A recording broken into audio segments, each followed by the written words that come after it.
Challenge સામે હોય, ગીતાજીને આમ ખોલજો અને જે પાનું આવે એનો શ્લોક વાંચજો. ખાતરી આપું છું તમારી સમસ્યાનું સમાધાન એમાં ચોક્કસ હશે. આ ભગવાનની વાણી છે. પુષ્ટિ માર્ગમાં તો શિક્ષાપત્ર માટે એવું કહેવાય, શ્રી હરિરાય મહાપ્રભુજી રચિત, કે જ્યારે ક્યારે કોઈ પણ ચિંતા હોય ને તમે શિક્ષાપત્ર ખોલો અને એમાં એ જ શ્લોક નીકળે જેમાં તમારું સમાધાન હોય. ભગવાનની વાણી સમાધાન આપે છે.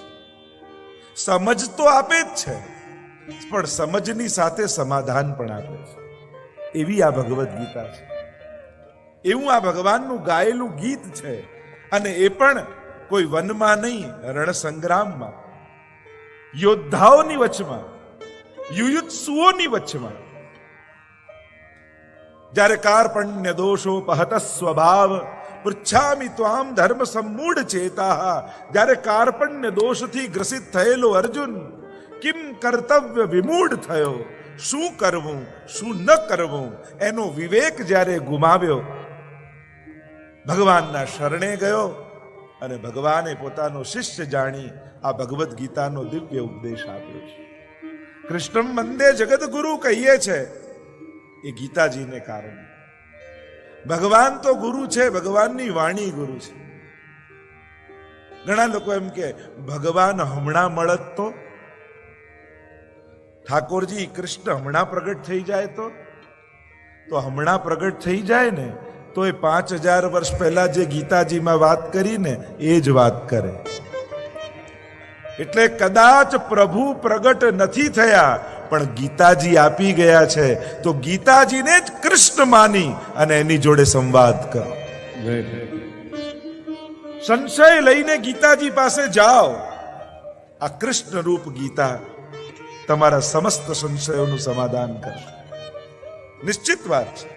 કારણ કે ભગવાન કઈ આજે વાત જુદી ને કાલે જુદી ને, ભગવાનની વાણી સનાતન હોય છે. વેદ સનાતન છે, વેદ નિશ્વાસ છે, તો ગીતા વાણી છે શ્રી કૃષ્ણ વાક્યાની. એટલે જ તો મહાપ્રભુજી બધા પર લખ્યું, પણ ગીતાજી પર લખવાની કારણ સાક્ષાત ભગવાન જે બોલતા હોય એના પછી આપણે શું ટીકા કરવાની. કારણ કે કોઈ ટીકા કરે, કોઈ ટીકા એટલે એની વ્યાખ્યા કરે તો એમાં પોતાની જ બુદ્ધિનું પ્રદર્શન છે.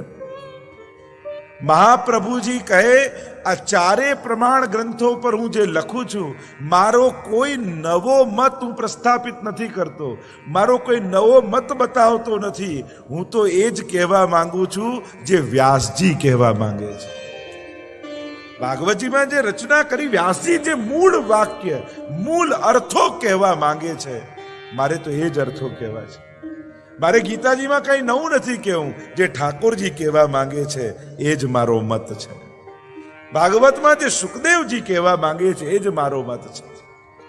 અને એટલા માટે જુદી જુદી વ્યાખ્યાઓ એ તો દરેક વ્યક્તિના દ્રષ્ટિકોણ છે, પણ મૂળ ગીતાજી એ તો અમારા ઠાકોરજીની વાણી છે. અને ગ્રંથ જ પોતાની જાતને ધીરે ધીરે ખોલતો હોય છે. સૌથી પહેલા મનમાંથી એક ગેરસમજ કાઢી નાખો કે આ બધું અઘરું ને અમને ન આવડે. જ્યાં સુધી આ મનમાં રહેશે ને ત્યાં સુધી કોઈ ને કોઈ સહારો તમે ગોત્યા કરશો. ગ્રંથ લો ને વાંચવાનું શરૂ કરો. રોજ એક અધ્યાયનો પાઠ કરો. ખાતરીપૂર્વક કહું છું, આ ગીતા માં બની અને તમારું પોષણ કરશે, તમને પૈનું પાન કરાવશે. અને એટલે જ તો કહ્યું, ગીતા સુગીતા કિમન્યૈ શાસ્ત્ર વિસ્તરૈ. બીજા શાસ્ત્રો વાંચવાની જરૂર નહીં પડે. એટલે કેવલ ગીતા સમજી જશો તો વેદ, બ્રહ્મસૂત્ર ને ભાગવત આપમેળે સમજમાં આવી જશે. અમૂલ ગ્રંથ છે. અને એટલા માટે ભગવદ્ ગીતામાં વાણી ભગવાનની અલૌકિક છે, પારલૌકિક છે. તો બીજાથી જે ફલ મળે છે એ બધું અલ્પ છે, અલ્પ ફળ. કારણ કે જેનું જેટલું સામર્થ્ય હોય એટલું જ આપી શકે, એનાથી અધિક ના આપી શકે. અને એટલા માટે ભગવાન કહ્યું, દેવાન દેવ યજો યાંતિ મદ ભક્તા યાંતિ મામપી. દેવને ભજનારા દેવને પામે છે અને મને ભજનારા મને પામે છે.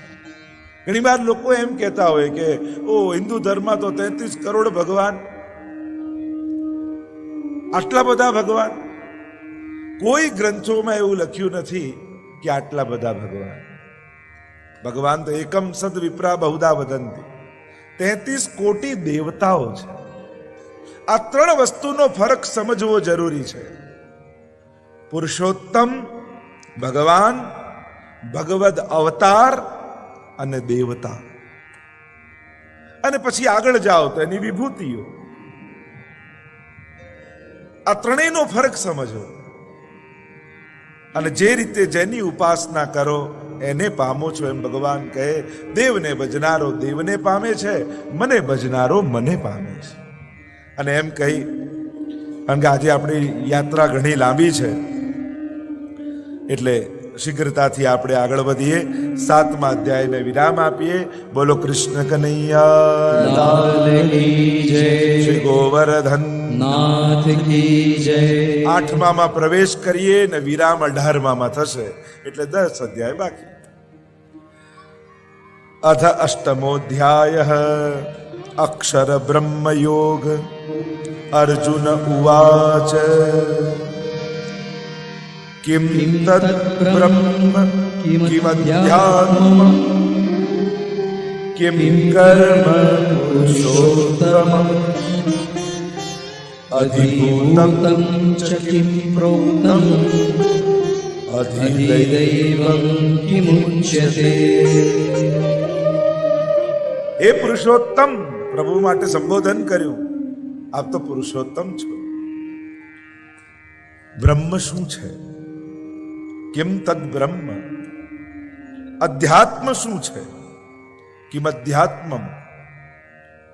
કિમ કર્મ. કર્મ શું છે? અધિભૂત નામથી શું કહેવાયું છે અને અધિદૈવ કોને કહે? આમ અર્જુને પ્રશ્ન કર્યા છે અને એના ઉત્તરમાં શ્રી ભગવાન ઉવાચ અક્ષરમ બ્રહ્મ પરમં સ્વભાવોધ્યાત્મમુચ્યતે ભૂતભાવોદ્ભવકરો વિસર્ગઃ કર્મસંનિધઃ. કર્મને ઓળખાવતા પરમાત્મા સમજાવી રહ્યા છે. 4થા શ્લોકમાં અધિભૂત અધિદૈવ એની પણ ચર્ચા કરતા, એટલે 4થો શ્લોક પણ સાથે લઈ. અધિભૂતમ ક્ષરોભાવ પુરુષશ્ચાધિદૈવતમ અધિયજ્ઞો અહમેવાત્ર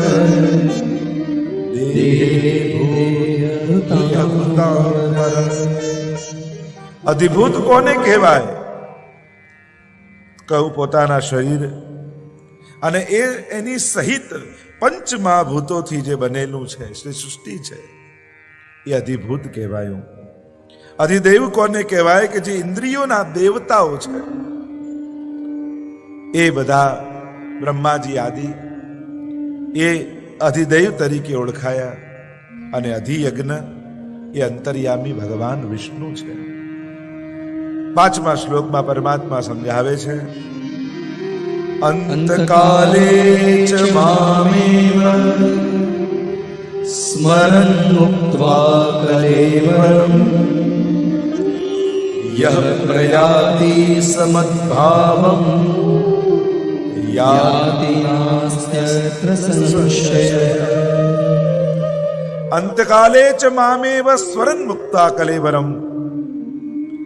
અંતકાળમાં જ્યારે મનુષ્યનો અંતિમ સમય હોય અને મને સ્મરણ કરતો જો એ દેહ છોડે તો ભગવાન કહે એ સાક્ષાત મને પામે છે. અંત ઘડી બહુ મહત્વની છે મનુષ્ય. આપણને એમ થાય કે જીવનભર ન કરી શક્યા તો છેલ્લી ઘડીએ ભજી લઈશું, પણ જેને જીવનભર ન કર્યું હોય ને એને છેલ્લી ઘડીએ પણ પરમાત્મા યાદ આવવાના નથી.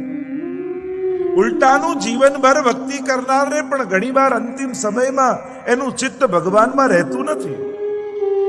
અને બને ને તો કોઈની છેલ્લી ઘડી બગાડવી પણ નહીં.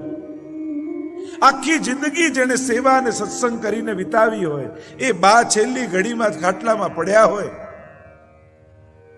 અને એમના જ સ્વજનો, જો બા દીકરો આવી ગયો, જો બા કાકા આવી ગયા, જો બા મામા આવી ગયા. અરે આખી જિંદગી કાકા મામા દાદા આજ તો કર્યું છે. કોઈને અંતિમ સમયમાં એનું મન સંસારમાં જાય એવા પ્રયાસ ઓછા કરો. બને તો અંતિમ સમયમાં એ જીવની સન્મુખ એ વૈષ્ણવને ઉભા રાખો, જેની જોડે સત્સંગ કરતા હોય, જેની જોડે મનોરથ કરતા હોય, જેની જોડે યાત્રામાં ગયા હોય, જેથી એ વૈષ્ણવને જોઈ એ વડીલને પણ ઠાકોરજીનું સ્મરણ થઈ ગયા. કારણ કે અંતિમ સમય બગાડવાથી તમે એની ગતિ બગાડી દો છો.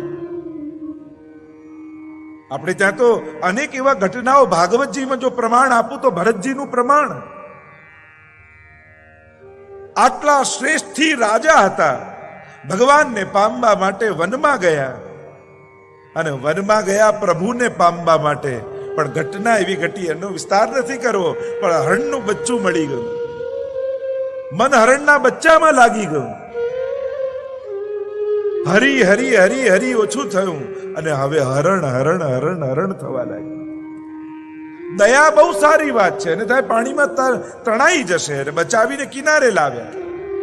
પણ દયા ક્યારે મોહમાં પરિણમિત થઈ ગઈ એમને પણ ખબર ન પડી.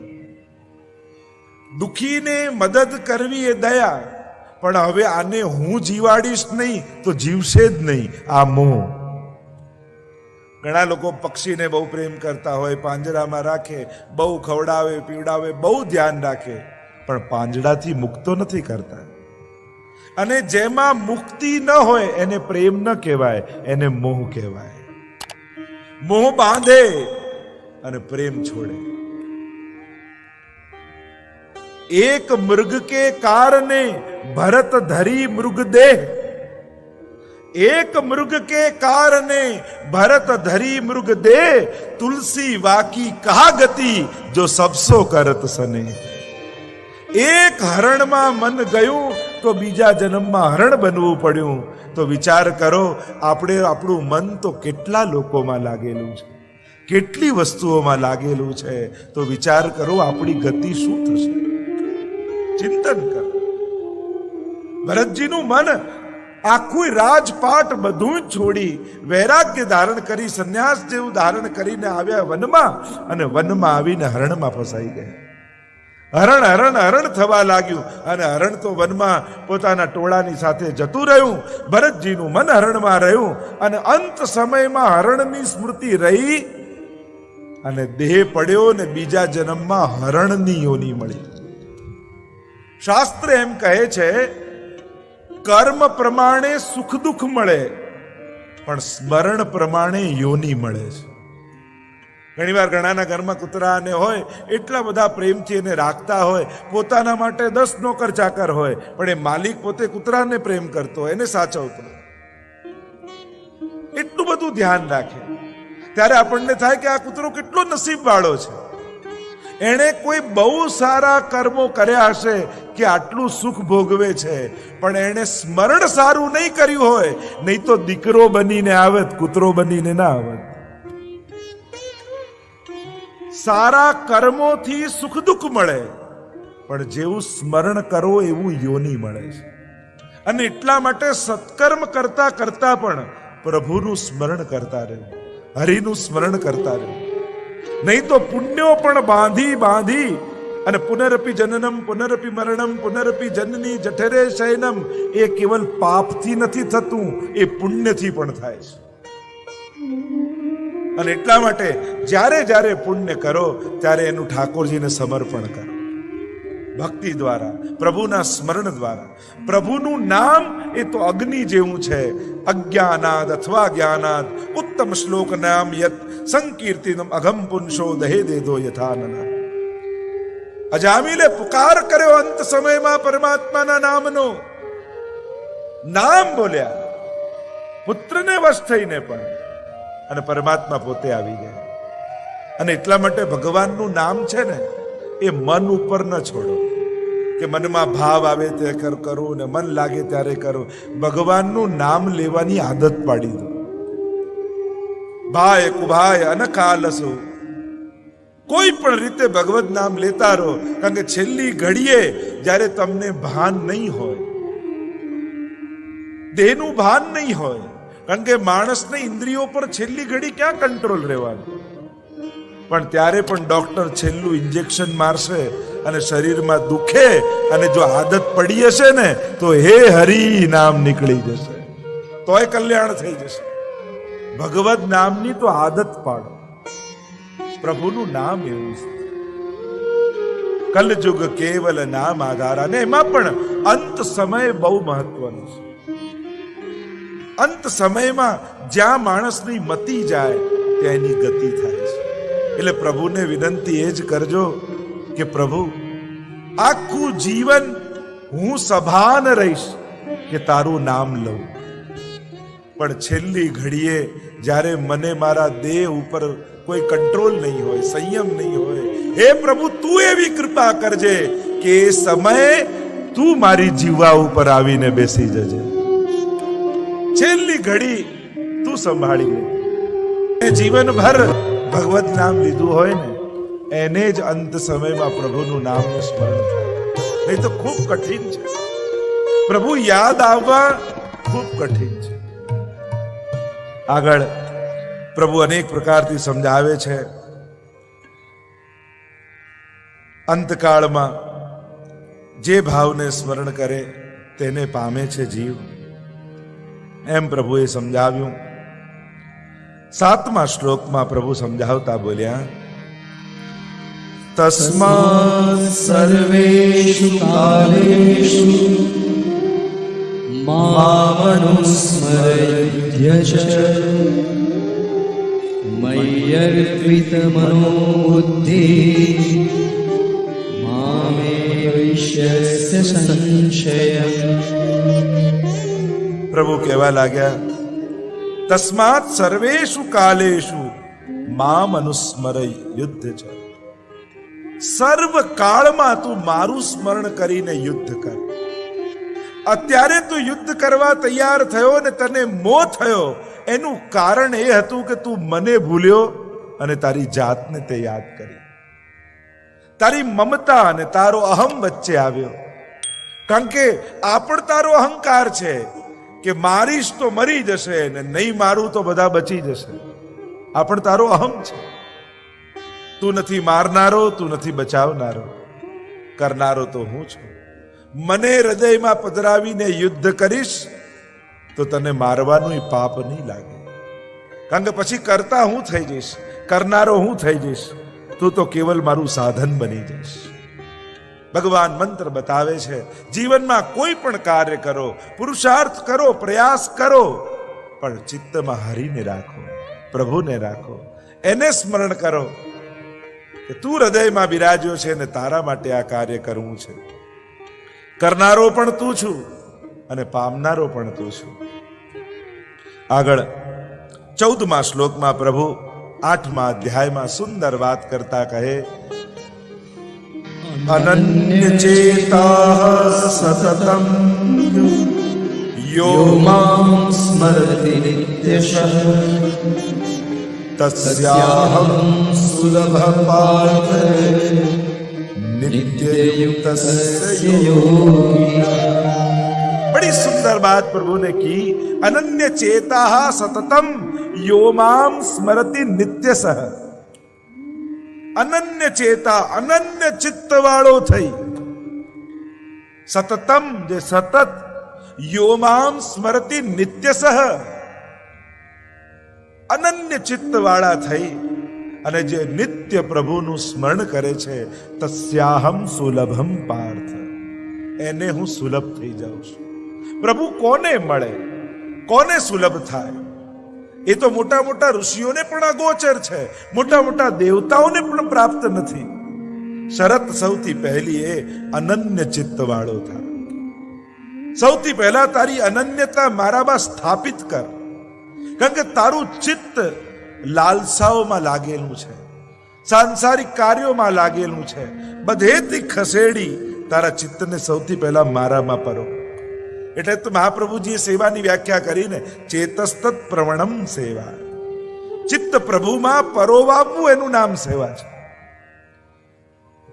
અને ચિત્તનું પરવણ યોગ દ્વારા ભક્તિ માર્ગમાં નથી, પ્રેમ દ્વારા છે. અહીંયા પ્રેમનો યોગ છે. જ્યારે જ્યાં પ્રેમ હોય ત્યાં માણસનું ચિત્ત સહજ રહે. માં ગમે તેટલી રસોડામાં કામ કરતી હોય, ઘોડિયામાં બાળકને સુડાવ્યું હોય અને ડ્રોઈંગ રૂમમાં સૂતું હોય, ત્યાં ઘોડિયામાં હલે ને તો રસોડામાં માને ખબર પડી જાય. કારણ કે કાર્ય કરતા કરતા એનું મન તો ત્યાં છે, એનું ચિત્ત ત્યાં છે. એમ મહાપ્રભુજી સમજાવે, તું બધા જ સંસારના કાર્ય કર પણ તારું ચિત્ત હરિમાં રાખ. એટલે તો આપણા નારાયણદાસની વાર્તા આવે છે ને. નારાયણદાસજી રાજકાજમાં એટલા વ્યસ્ત રહેતા અને એમના મનમાં બહુ એક મોટો મનોરથ કે મારે ગોકુલ જવું છે, વ્રજમાં જવું છે, ગુસાઈજીના દર્શન કરવા છે. પણ જઈ ન શકે, એટલા વ્યસ્ત રહે. એટલે એમણે એક ઉપાય કર્યો. એમણે એક પગારદાર છોકરો રાખ્યો. એનું કામ શું? એનું કામ એટલું જ કે 2 ઘડી થાય એટલે નારાયણદાસ પાસે આવે ને બોલે કે ભૈયાજી ગોકુલ કબ ચલોગે. આટલું બોલે ને નારાયણદાસ મનથી ગોકુલ ગુસાઈજીના ચરણોમાં પહોંચી જાય, મૂર્છિત થઈને પડી જાય. પાછું ભાન આવે, પાછા કામમાં લાગે અને પાછી 2 ઘડી થાય એટલે નારાયણદાસ પાસે પેલો છોકરો આવીને કે ભૈયાજી ગોકુલ કબ ચલોગે, અને પાછા મનથી ત્યાં પહોંચી જાય. ચેતસ્તત પ્રવણમ સેવા. ચિત્તનું પરવણ એ જ તો સેવા છે. પ્રભુ અહીંયા કહે અનન્ય ચેતાહ સતતમ, સતત પ્રભુમાં લાગેલું. એટલા માટે આપણે ત્યાં કહ્યું પ્રેમ, આસક્તિ ને વ્યસન, આવી અવસ્થાઓ બતાવી ભાવની. જ્યારે વ્યસન અવસ્થા સિદ્ધ થઈ જાય ત્યારે ચિત્ત સદાય ઠાકોરજીમાં લાગેલું રહે, જેમ રાજા આસ્કરદાસજીનું લાગેલું રહે. અને જે નિત્ય મારું સ્મરણ કરે છે એને હું સુલભ છું એમ કહી પ્રભુ આગળ અનેક પ્રકારથી ચર્ચાઓ કરી રહ્યા છે. એને તો સુલભ છે, પણ આગળ પ્રભુ ચર્ચા કરતા કરતા કાલની ચર્ચા કરવા લાગ્યા. કાલોસ્મી, ભગવાન પોતે કાલરૂપ છે. ઉત્તરાયણ અને દક્ષિણાયનની વાત કરી. અને ઉત્તરાયણમાં જેનો દેહ છૂટે એ સદગતિને પામે છે, ઉત્તમ ગતિને પામે છે એમ પણ કહેવામાં આવ્યું. ભીષ્મજીની કથામાં શું પ્રસિદ્ધ છે, ઉત્તરાયણની પ્રતીક્ષા કરી રહ્યા હતા. આચાર્યોએ તો અર્થ એમ કર્યો કેવલ કાલની નહીં, કારણ કે એ તો ભક્ત છે. ઘણા લોકો કે જે સારું મુહૂર્ત કયું છે, અમારે ઠાકોરજીને પુષ્ટાવા છે. બધું તને પુષ્ટાવાની ઈચ્છા થઈ ને એનાથી ઉત્તમ બીજું કોઈ મુહૂર્ત નથી. કારણ કે કાલ ઉપર ટાળીશ ને તો ક્યારે કોઈ આવીને મન ફેરવી જાય ખબર નહીં પડે. જો ના કથા દરમિયાન કેટલા કેટલા વૈષ્ણવ ઠાકોરજી પુષ્ટાવીને ગયા. કારણ કે જે મનમાં ભય હતો ઠાકોરજીની સેવા કરી શકીશું કે નહીં, કેમ કરીને થશું, એ ભય દૂર થયો. કેટલા લોકોએ બ્રહ્મ સંબંધ લીધા, કેટલા લોકોએ ઠાકોરજી પુષ્ટાવે. આ કથાની સફળતા છે. કારણ કે કથા સાંભળી ભગવાન તમારા ઘરે આવી જાય ને તો માનજો કે તમને કથા સફળ થઈ ગઈ છે. સેવા યાંબા કથા યાંબા યસ્યા શક્તિર દૃઢા ભવેત, એ મહાપ્રભુજીની આજ્ઞા છે. સેવા અને કથા એકબીજાના પૂરક છે, એકબીજાના પૂરક છે. કારણ કે જ્યારે સેવામાં બેસો અને કથા સાંભળીને ગયા હો ને ત્યારે અને લાલનને જગાડો ત્યારે એમ થાય, અરે અહીંયા તો આપ મહાપ્રભુજીની કાનીથી કેવા ડાયા ડમરા થઈને બેઠા છો. આ તો કથામાં સાંભળી ત્યારે ખબર પડે કે ક્યારેક વરહા બની જાઓ, ક્યારેક નરસિંહ બની જાઓ છો, ક્યારેક વામનમાંથી વિરાટ થઈ જાઓ છો, અને અહીંયા મહાપ્રભુજીની કાનીથી કેવા લાલન બનીને બેઠા છે. અને જ્યારે પણ કથામાં આવો ત્યારે કથામાં કથા ક્યારે પણ એ રીતે નહીં સાંભળવી કે મારા ઘરે બિલાતના ઠાકોરજી જુદા અને આ કથાના ઠાકોરજી જુદા. જ્યારે પણ કથા સાંભળો ત્યારે એ રીતે સાંભળવી કે રોજ હું જેની સેવા કરું છું એ જ ઠાકોરજીની આ કથા કહી રહ્યા છે. જેને હું રોજ ભોગ ધરું છું, જેને હું રોજ પોઢાવું છું, જેને હું રોજ આરોગ આવું છું, એ જ પ્રભુની આ કથા થઈ રહી છે. એ જ મારો પ્રભુ. જુઓ ને રણ સંગ્રામમાં જઈ અને કેવા સુંદર ગીતાના વચનો ગાય છે. અને એ જ વચનો ઠાકોરજી ભાગવતજીમાં વ્રજલીલામાં પણ કહ્યા છે. કર્મણા જાયતે જંતુ કર્મણૈવ વિલીયતે, સુખમ દુઃખમ ભયમ ક્ષેમમ કર્મણૈવાભિપદ્યતે. આ કર્મના સિદ્ધાંતોની વાત ભગવાને જે ગીતાજીમાં કરી છે એના બીજ તો વ્રજની લીલામાં ભગવાને રોપેલા જ છે. ત્યાં નંદ બાબાની આગળ ગોવર્ધન યાગની કથામાં આ કર્મનો સિદ્ધાંત ભગવાન સમજાવે. કર્મણા જાય તે જંતુ, કર્મથી બધું થાય. સુખમ દુઃખમ ભયમ ક્ષેમમ કર્મણૈવાભિપદ્યતે. અને એટલા માટે હે નંદ બાબા, હે બાબા, આપ ગિરિરાજજીનું પૂજન કરો, ઇન્દ્રયાગની આવશ્યકતા નથી. અને આમ કર્મનો સિદ્ધાંત ત્યાં ઠાકોરજી બતાવ્યું છે. ગીતાજીના જેટલા બધા સૂત્રો છે એના ક્યાંક ને ક્યાંક બીજ ભાગવતજીમાં તમને જોવા મળશે, કૃષ્ણ ચરિત્રમાં જોવા મળશે. આ કૃષ્ણનું ચરિત્ર જેવું છે એ અનાદિકાલથી ચાલતું આવ્યું અને આજ સુધીના અર્વાચીન કવિઓ સુધી એ કૃષ્ણની ગાથાઓ ગવાય છે. શ્રેષ્ઠતમ ભારત વર્ષના જેટલા કવિઓ થયા અને થયા છે ને થવાના છે, એ કૃષ્ણને સ્પર્શ્યા વગર ન રહી શકે. એ ભલે પ્રાચીનતમ હોય, કારણ કૃષ્ણ તાપની ઉપનિષદથી કૃષ્ણ શબ્દની વ્યાખ્યા શરૂ થાય. કૃષિર ભૂવાચકો શબ્દ ણશ્ચ નિવૃત્તિવાચક તયો રૈક્ય પરબ્રહ્મ કૃષ્ણત્યભિધીયતે. ઉપનિષદથી કૃષ્ણની વ્યાખ્યાઓ શરૂ થાય તે છેક અર્વાચીન કવિ આ ઇન્ટરનેટના યુગ સુધી આજના કવિઓ પણ લખે કે એ ઠાકોરજીને જો એની વેબસાઇટ બનાવી હોય તો શું નામ રાખે.